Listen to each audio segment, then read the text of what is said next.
నమస్కారం TV5 6 PM news కి స్వాగతం. ముందుగా ముఖ్యాంశాలు చూద్దాం. ఐబొమ్మ నిర్వాహకుడు ఇమ్మడి రవికి రెండో విడత కస్టడీ పూర్తయింది.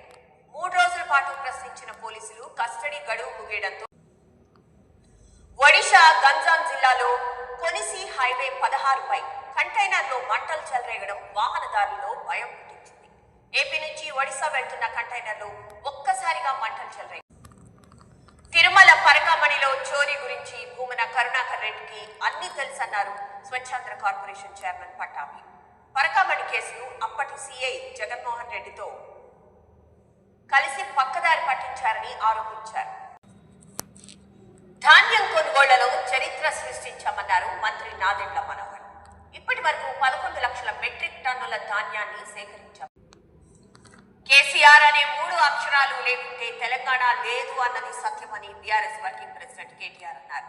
తెలంగాణ భవన్లో నిర్వహించిన దీక్ష దివస్ లో పాల్గొన్న ఆయన కేసీఆర్ తన పోరాటంతో ఢిల్లీ పెద్దల మెడలు ఏపీ లిక్కర్ కేసులో కీలక పరిణామం చోటు చేసుకుంది. లిక్కర్ కేసులో కీలక వ్యక్తి అయిన టీటీడీ కల్తీన ఈ కేసులో సిట్ దర్యాప్తు ముమ్మరం చేసింది. మరో 11 మందిని నిందితులుగా చేరుస్తూ నెల్లూరు ఏసీబీ కోర్టులో మెమో దాఖలు చేసింది. కేసు నమోదు చేసిన సమయంలో 15 మందిని, ఆ తర్వాత 9 మందిని నిందితులుగా పేర్కొన్నారు. తాజాగా మరో 11 మంది నిందితులుగా చేర్చారు. వారిలో 7 టీటీడీ ఉద్యోగులు కూడా ఉన్నారు. డిప్యూటీ ఎగ్జిక్యూటివ్ అధికారి పోలేపల్లి వెంకట నటేష్ బాబు సూపర్ 3 ప్రాంతాల అభివృద్ధి లక్ష్యంగా పనిచేస్తున్నామన్నారు సీఎం చంద్రబాబు. అభివృద్ధి ఏ ఒక్క ప్రాంతానికో పరిమితం కాకుండా అన్ని ప్రాంతాల సమగ్ర అభివృద్ధికి కృషి చేస్తున్నామని చెప్పారు. త్వరలో 3 ప్రాంతీయ జోన్లు ఏర్పాటు చేస్తామన్నారు.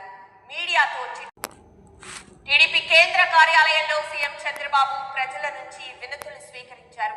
పలువురి సమస్యలకు అక్కడికక్కడే పరిష్కారం చూపారు.